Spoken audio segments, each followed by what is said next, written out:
Welcome to CompuScholar's Professional Development webinar for March of 2026. Today we're going to explore the all-new 2026 edition of our Python programming course. Today we're going to cover the highlights of the new 2026 edition, talk about the release schedule, compare the new Python course to our existing Computer Science Foundations course, and take a sneak peek at the new materials. The current edition of our Python programming course was intentionally a very short one-semester introduction to coding. It doesn't have some of the newer features that we've introduced over time, such as vocabulary, tooltip pop-ups within the lesson text pages, extra homework exercises, and so forth. It was also originally not written to align to specific state standards, although there are incidental alignments both to state standards and certification exams. The materials don't use the Pipette naming conventions, and some of those materials are actually shared with Computer Science Foundations. So when we created the newer Computer Science Foundations course, we actually took a lot of the materials from the original Python programming class, and that sharing still exists today.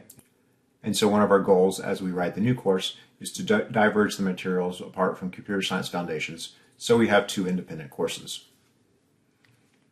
Our new 2026 edition should fix all of these identified issues. The course will be expanded to 2 semesters, so there'll be a lot of additional materials in there. Now, the first semester will still be middle school friendly, so if you have middle school students, you can still confidently take the first semester with success. And then the extended second semester will have many advanced topics for your high school students. We'll be adding vocabulary tooltip pop-ups throughout the lesson text pages.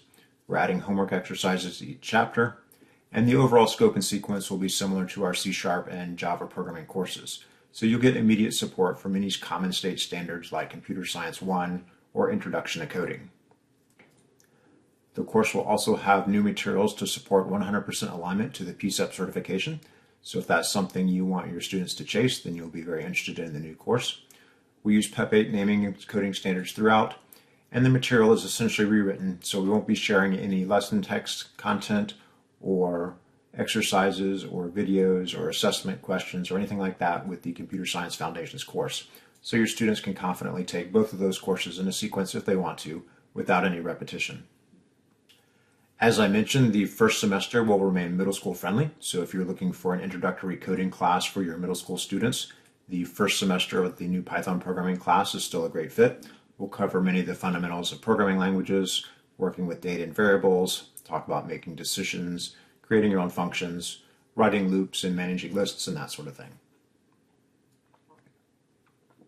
In the second semester, we'll add some advanced topics for high school students, things like algorithms, sorting concepts, object-oriented programming, file input and output, data structures, and everybody's favorite, recursion.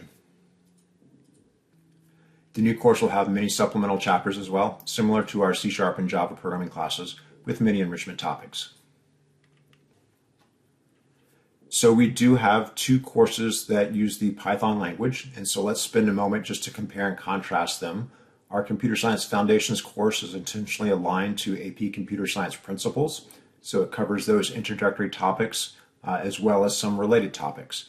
So if you're familiar with the Computer Science Principles syllabus, that course does not cover advanced topics like object-oriented programming and recursion and so forth, but it does cover data science to some degree, data analysis, networking, and a variety of related topics. The new Python programming class will be very similar to Computer Science 1. It'll have advanced topics that are not part of AP Computer Science Principles. And so if you're looking for a sequence of events, you might start off with our Computer Science Foundations course and then move your students into Python programming as a more advanced course. This new course will be released in 2026. We anticipate it being available for students starting in the fall of 2026. And then sometime over the summer, we'll open up the course for teacher review. We don't have any fixed dates yet. We still have plenty of work to do. So stay tuned for more announcements regarding the release dates. Okay, let's switch over to our system, and I'll very briefly show you the material that we're working on right now. This is our new Python Programming 2026 edition. It has many familiar features that you already know and love from the previous course and all of our other courses, chapters down the middle and so forth. Let's go ahead and dive into one of these chapters. And we'll take a look at one of the lesson text pages. And you can see this lesson text page now has vocabulary tooltip pop-ups like you're familiar with in many of our other courses, as well as a vocabulary list at the bottom. If we scroll down in the chapter a little bit more, you'll see we now have chapter homework exercises. So these exercises provide additional coding practice for your students. We can click on Teacher Preview. And you can see there's a lot of different problems here in a variety of formats that will reinforce the lesson concepts. And then of course the chapter activities will all be all new auto-graded chapter activities just to make sure the materials are diverged from the Computer Science Foundations course. All the quizzes and test questions will be new as well.